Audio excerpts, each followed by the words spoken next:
Uruguay y China acordaron empezar a conversar para llegar a un tratado de libre comercio en 2018. La reunión clave la mantuvieron el presidente Tabaré Vázquez y su par Xi Jinping. Además, en la reunión se firmaron otros acuerdos que incluyen protocolos para cítricos y soja, cooperación en materia forestal y un plan quinquenal en lo que respecta al sector agropecuario. También se incluyeron temas como energía, deporte, tecnología, turismo, comunicaciones, defensa, asuntos aduaneros, el fútbol y la exención de visados del pasaporte. Para firmar un acuerdo bilateral, Uruguay debe contar con la aprobación del resto de los socios del bloque, del Mercosur, de acuerdo a lo establecido por la resolución 32 del Consejo del Mercado Común el 29 de junio del año 2000. Y le damos la bienvenida a Ignacio Munyo, decíamos economista, director del Centro de Negocios de la Escuela de la Universidad de Montevideo, perdón, escuela no, de la Universidad de Montevideo. Bienvenido, un gusto. Ignacio, de pronto decirle a la gente qué diferencia hay entre hacer acuerdos, protocolos de venta de productos entre un país y otro, así sea un gigante como es China y uno chiquito como es Uruguay, y un tratado de libre comercio. ¿Por qué tiene otras connotaciones? ¿Por qué hay que hacer como toda una negociación para llegar a...? Bueno, primero, buenos días. Es un gusto estar aquí, Ana María. Un TLC es el formato más amplio de acuerdos comerciales. Yo no soy especialista en la micro de estos acuerdos, hay expertos en estos temas. Lo que hay que entender es que si uno realmente quiere llegar a relaciones profundas con un país, el formato actual que lo permite en materia comercial es un tratado de libre comercio. Acuerdos promocionales de inversión en algunos sectores son marginales, son chicos con respecto a lo que implica abrirse completamente hacia vender hacia el país para poder introducir producción uruguaya en China, así como también recibir productos chinos. Pero cuidado, esto no implica que es de un día para el otro, no es que a partir del 2018, como pretende el gobierno, se firma un TLC con China y ya el otro día vamos a estar inundados de productos chinos. Eso no es así, siempre se firman procesos de apertura paulatina en algunas excepciones, aspectos críticos, sectores que pueden sufrir una competencia muy específica. Bueno, eso se tiene en cuenta siempre en los acuerdos de libre comercio y se plantea una agenda de reducción de tarifas. Por ejemplo, hablando de sectores, ¿qué podría pasar con aquellos sectores que uno dice, bueno, a ver, algo de lo textil que queda en el Uruguay, por ejemplo, también la industria farmacéutica, no sé, algunos sectores de actividad que se podrían ver impactados si Uruguay firma un acuerdo para que producción china se pueda vender en el mercado uruguayo? Sí, o sea, lo primero, es como recién decían, o sea, ya estamos inundados de producción china. No es que se va a abrir algo que ya no estaba, ¿no? Ya se recibe, va a haber un diferencial de tarifas que va a ser un poquito más barato de lo que ya entra. Nosotros nos preocupamos de esto. Se está hablando en estos días de los sectores que realmente van a sufrir esto y se habla del sector plástico, la química, la vestimenta, incluso algo del sector farmacéutico. Que se podrían ver perjudicados. Nosotros fuimos a los números. En el Centro de Economía del IEM, de la Escuela de Negocios, con el equipo dijimos, bueno, veamos de qué estamos hablando, ¿no? ¿Cuántas personas hay hoy trabajando en estos sectores? Y tenemos los números. Y hoy sabemos que en la industria química, por ejemplo, hay 10.000 personas ocupadas que pueden ser afectadas por una apertura total a los productos chinos. En el plástico hay 4.000, 3.500, 4.000 personas. En la vestimenta hoy son 12.000 personas en la producción de vestimenta. Y en la farmacéutica 5.000. Si sumamos todos estos cuatro sectores que son los que estarían en mayor riesgo, estamos hablando de menos de 30.000 personas, que es un número importante. También hay efectos indirectos que generan el empleo de estas 30.000 personas, pero son menos del 2,5% del total de los empleados del país. Si nosotros pensamos que un acuerdo con China genera ganancias gigantescas en el resto de los sectores, podemos pensar que esta ganancia va a permitir al gobierno tener políticas puntuales para ayudar a estos sectores que van a tener que estar en un proceso de transición en la medida que se les abra la competencia a China. Entonces permite, dado la magnitud que tiene, permite tener políticas específicas de asistencia a sectores que van a enfrentarse a esta competencia y no perder la oportunidad enorme. Y eso hay que entenderlo. Nosotros estamos convencidos que esta es la política, el anuncio más importante que hay para el resto de este gobierno y es un mojón en el desarrollo del país si Uruguay pudiera firmar un acuerdo de libre comercio con China en los próximos años. ¿Quiere decir entonces que en Uruguay estamos hablando de más de 1 millón de empleados? afectados podrán estar unas 30.000 personas. Eso como número matemático, por supuesto también, como tú decías, aproximaciones, ¿no? Son aproximaciones porque están los empleos indirectos. Lo que se podría hacer desde un punto de vista práctico es proteger poner algún nivel de protección para esos sectores y encaminar sobre todo la producción agroalimentaria. Sí, aquí se nos abre una enorme oportunidad porque hoy nosotros a China le estamos vendiendo básicamente productos con bajo procesamiento, alimentos con bajo procesamiento. El tener un acuerdo de libre comercio nos eliminaría las tarifas para ingresar con productos alimenticios procesados. Fundamentalmente en el sector de la carne, donde hay mucho para avanzar en el procesamiento y que hoy, por ejemplo, Nueva Zelanda entra a China con este tipo de producción y sin pagar impuestos porque ya tiene un acuerdo de libre comercio. En materia de la soja, el gran desafío es que hoy ya el 90% de nuestra soja va a China, entrar en mejores condiciones y poder ser alimento de personas en China y no de animales como es hoy. Ahí hay un proceso para mejorar la calidad de nuestra producción y hacia dónde entra. Sí, a nosotros nos lo decía en Dimensión Uruguay, hace un par de jueves atrás, el senador del Partido Nacional, Besosi, ex intendente de Soriano, y él decía, sí, el desafío que tenemos planteado nosotros, que le vendemos la soja a China, es que sea con valor agregado, es no solo vender el grano, ¿verdad? Y ahí hay un gran desafío para Uruguay, ¿no? El desafío es enorme, creo que es realmente mucho más lo que hay para ganar que para perder dentro del país. Aquí ya sabemos que el gran problema va a ser no adentro sino afuera. O sea, acá la tranca del proceso la tiene Brasil, el Mercosur, y ahí es donde se puede abortar esta esperanza que hay de una política de mediano y largo plazo relevante para el futuro del país. ¿Por qué podría ser peligroso para Brasil que Uruguay firme un tratado de libre comercio con China? Estoy pensando, por ejemplo, porque Brasil dice, bueno, van a utilizar Uruguay para inundarlos con sus productos. Bueno, Argentina también podría tener esa preocupación, pero en ninguno de los casos es fundada. Hoy la reglamentación del Mercosur impone que si ingresa a Uruguay un producto chino sin pagar impuestos, amparado en un acuerdo de libre comercio, no puede cruzar las fronteras para Argentina y para Brasil sin pagar el arancel externo común.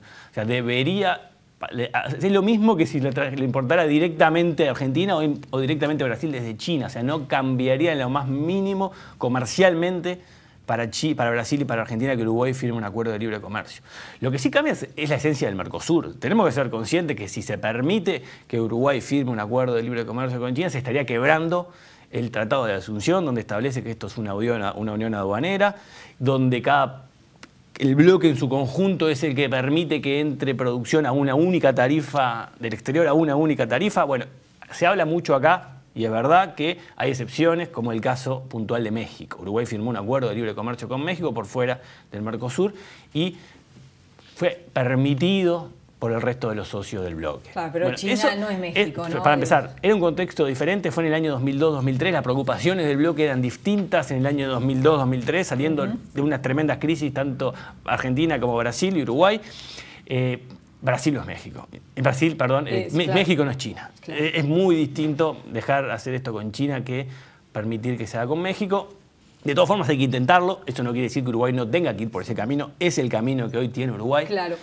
Las personas que critican este formato de TLC, ayer cuando lo hablaba por ejemplo, con Jorge Bermúdez del PIT-CNT, sus preocupaciones estaban por algunos lados, como es, por ejemplo, cuando uno firma un TLC, el país con el que firmas puede participar de las compras gubernamentales. Todos sabemos que en el Uruguay el principal comprador es el Estado. El Estado, es más, ayer en la cadena de radio y televisión del ministro Aguerre, Ganadería, Agricultura y Pesca, anunciaba que el Estado le va a comprar la producción a los agricultores familiares.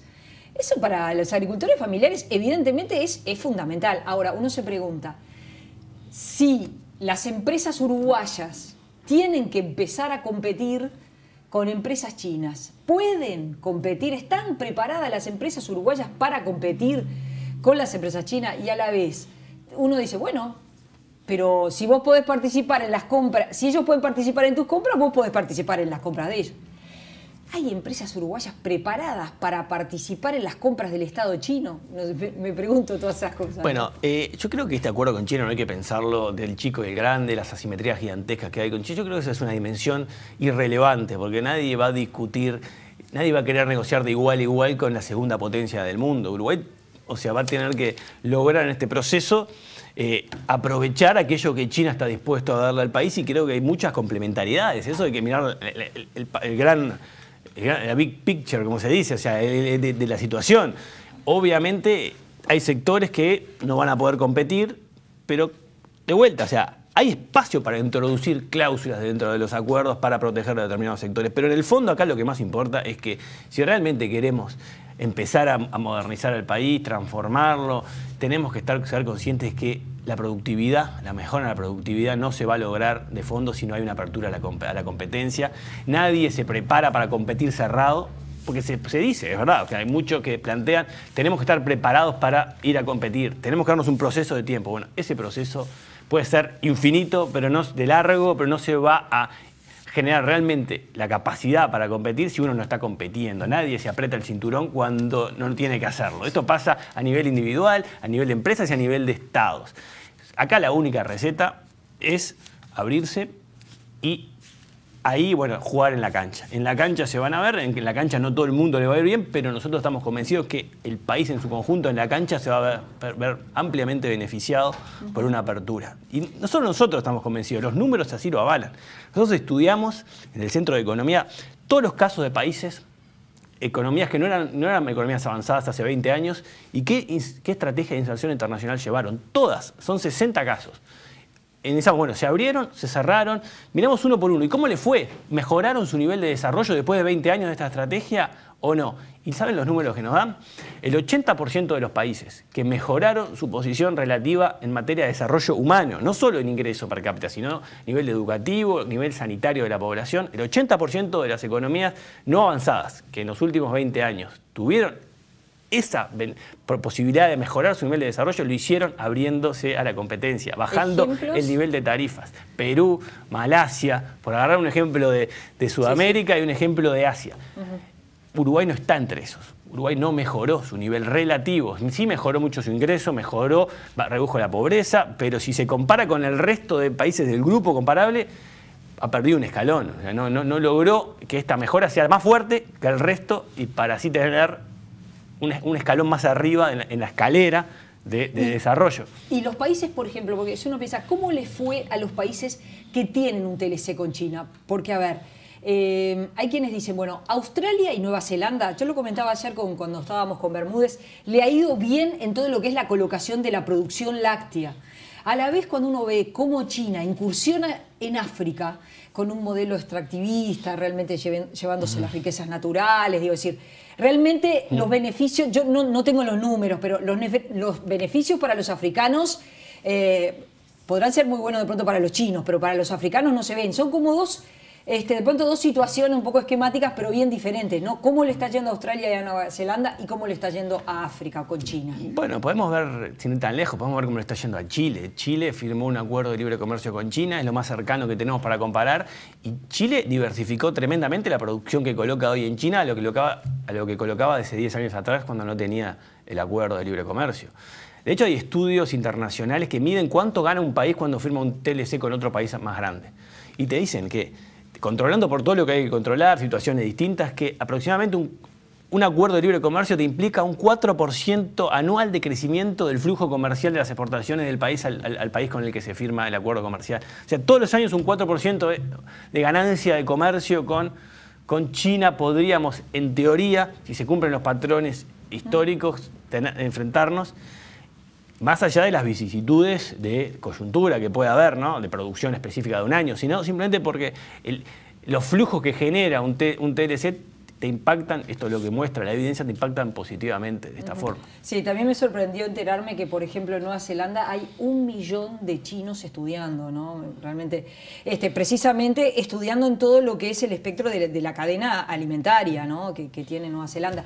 ¿Y qué sectores uno dice? Bueno, es claramente que hay sectores que con estos acuerdos le podría ir muy bien. Uno de ellos, por supuesto, es la leche, es la colocación de leche, la colocación de carne, la colocación de soja. lo ideal sería con valor agregado, ¿no? Digo decir. Estamos hablando, para entendernos, o sea, leche, carne y soja representan más del 40% del total de las exportaciones del país. O sea, tenemos en la torta de todo lo que se exporta el 40% con enormes potenciales de beneficio de este acuerdo. Y no en la situación actual, sino mejorando la calidad de lo que se produce en estos sectores y, por lo tanto, aumentando el valor del producto final. No es lo mismo vender un producto, alimento, con poco proceso, con alto proceso. No es lo mismo carne con trazabilidad que carne sin trazabilidad. Eso lo sabemos nosotros perfectamente en el Uruguay.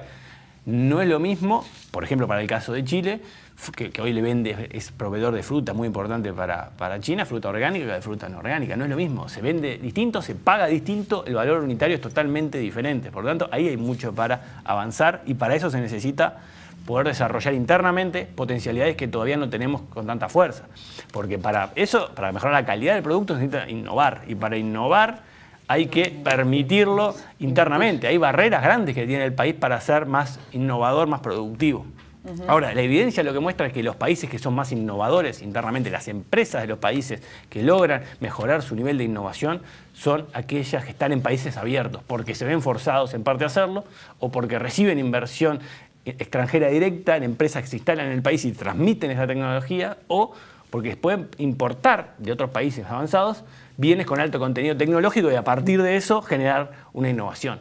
No hay misterio, o sea, es difícil inventar la pólvora en una caja cerrada. Para poder inventar hay que estar expuesto a la invención y la innovación del resto del mundo. Y así funciona. En una de las entrevistas que realizábamos precisamente también para Dimensión Uruguay, tú me decías que tiene sus ventajas también ser un país chico, por aquello de molesta menos. Bueno, ¿de qué volumen estamos hablando si firmamos con Uruguay? ¿Cuánto, digo, poniéndonos en la cabeza de un empresario chino, ¿no?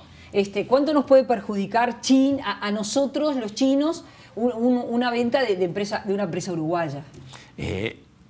Esto no lo decimos nosotros. Cuando se le pregunta a los que estuvieron encargados del proceso de apertura chilena de negociación de acuerdos de libre comercio por todo el mundo, lo que dicen es nuestra mayor ventaja en este proceso que logramos firmar acuerdos, pero no solo con China, con Japón, con Estados Unidos, con la Unión Europea, con Corea, con todas las grandes potencias. Y lo que dicen es, lo que más nos facilitó el proceso es ser chicos. ¿Por qué? Bueno, porque uno no molesta, entre comillas, a los industriales y los productores internos de cada país. Imagínense que Xi Jinping no va a tener que estar pidiéndole permiso a los industriales o a los productores de alimentos de China, que son muy pocos, que no alcanzan para abastecer a la población para firmar un acuerdo con Uruguay. Tampoco le va a tener que pedir permiso a los industriales chinos para decirle que le vamos a dar una excepción de 5 años, por ejemplo, para que los plásticos o los químicos o la vestimenta no entren en Uruguay. Porque estamos hablando de magnitudes insignificantes. Por lo tanto, eso nos facilita a nosotros. Y por eso es más que una desventaja, una gran ventaja ir solos y no ir con el Mercosur, que ahí son otras palabras, son otros montos y son otras complicaciones. Tú decías, la principal problema que tenemos, que no es menor, son nuestros socios comerciales, es el propio Mercosur, es en particular Brasil, que es el que ya públicamente ha dicho que está en contra. Y también es cierto que para Uruguay es complicado porque cuando Uruguay exporta con valor agregado es en la región. Es poco, sí, pero es en la región. Mientras a China le vendemos el grano de soja sin valor agregado, en Argentina y en Brasil vendemos con valor agregado. Sí, esa es una discusión eterna en el país. O sea, es realmente es como el nudo gordiano de la discusión. De decir, bueno, si nos abrimos, al resto del mundo fuera del Mercosur nos primarizamos, vendemos solo commodities y en cambio acá en la región vendemos productos más avanzados en la cadena de valor. Eso es relativo. Para empezar, ¿por qué? Porque podemos vender productos de mayor calidad, por lo tanto con mayor valor agregado a China, y eso es la oportunidad que nos está dando. Lo que vendemos en la región, que es poco, hay que ver si realmente la estrategia del país nos impone tener que condicionarnos a estos y producir algo que, porque es de baja competitividad, tenemos que estar forzados a venderlo a la región. Bueno, eso va a ser un proceso, pero Uruguay perfectamente puede proponerse en un lapso, no en el corto plazo, pero tal vez 5 o 10 años, ir transformando estas industrias, volviéndolas más competitivas. No estamos hablando de que nos va a cambiar la ecuación total del país, sino estamos hablando que hay sectores que van a querer trancar este proceso, con razón. ¿Por qué? Bueno, porque no van a estar peor en este escenario, pero lo importante a tener presente es que es lo mejor para el país, no más allá de intereses individuales que pueden verse perjudicados con este acuerdo. Y la ecuación es favorable. La ecuación es favorable. E incluso da como para ayudar a estos sectores. Y esa es la clave. No dejarlos desamparados y que mueran. No, buscar la forma para procesar una transición que permita no frenar un impulso que va a generar ventaja por todos lados y que son inimaginables, porque no es que hay que hacer los números hoy con lo que le vendemos y no le vendemos, porque nosotros no sabemos lo que le podemos llegar a vender dentro de 10 años a China con un acuerdo que estemos firmando hoy.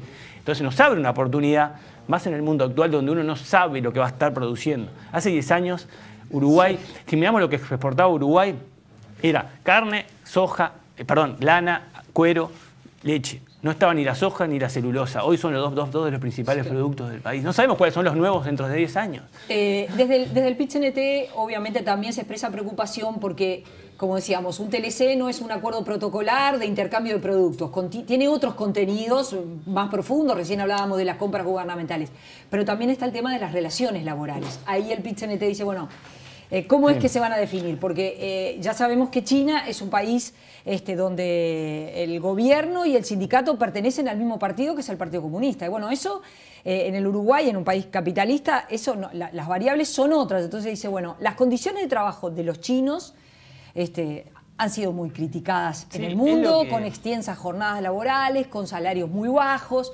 Eso para el trabajador uruguayo es una pelea, ¿no? Es lo que se conoce en la jerga como dumping social. O sea, países que no tienen regulación laboral y producen mucho más barato. Bueno, eso se incluye. Hoy en día los nuevos acuerdos de libre comercio aseguran que cuando se firmen se tengan que cumplir las normas de la OIT en materia de regulación laboral. Y no es que Uruguay se va a tener que adaptar a China, sino que en teoría hay que ver si es posible que China tenga una regulación laboral más acorde a la uruguaya. Eso es un tema que es no menor, pero estamos hablando en competencia, repito, de productos que nosotros vamos a... Ahí el argumento es, yo voy a comprar ahora productos que antes producíamos nosotros y se van a producir a costos muy bajos porque la regulación laboral no existe en algunos aspectos en China. Bueno, eso es un tema que está en el tapete, va a estar, pero repito, estamos hablando de un segmento muy pequeño de la producción uruguaya que estaría enfrentando este riesgo. O sea, eso hay que poner la magnitud. No es lo mismo lo que ganamos que lo que perdemos. Eso es lo importante. En la balanza está acá arriba este riesgo y acá abajo, por el peso que tiene todo lo que podemos ganar en producción de alimentos y elaboración de alimentos. Ignacio, nos quedamos sin tiempo. Me faltó preguntarte también este tránsito que tiene el mundo hoy día, donde se va como cada vez a modelos como más proteccionistas. Si uno escucha a Hillary, a Trump, se están queriendo bajar, por lo menos en la campaña electoral del Transpacífico, no lo están reconociendo. Bueno, eso es nuevos caminos que recorre el mundo. Vamos a conversar en otro momento, si es que estamos yendo hacia un mundo más proteccionista. Por lo menos por ahora en los discursos, no en los hechos. Por eso, falta ver qué es lo que pasa, más allá de los fuegos artificiales de la campaña electoral en Estados Unidos. Hay que ver si realmente Hillary puede bajarse del TPP, que ha sido tan impulsado por Obama, que nosotros estamos convencidos que es bueno para Estados Unidos. Obama está convencido, gran parte de Estados Unidos está convencido, y ahora en la campaña se ha generado todo este ruido. Veamos qué pasa. O sea, no creo que es aventurado decir que el mundo se volvió ya más proteccionista. Sí, hay algunos focos de tensión contra la apertura, discursos cerrados, pero todavía, del dicho al hecho, todavía hay un trecho. Gracias por haber venido esta mañana. Nosotros continuamos.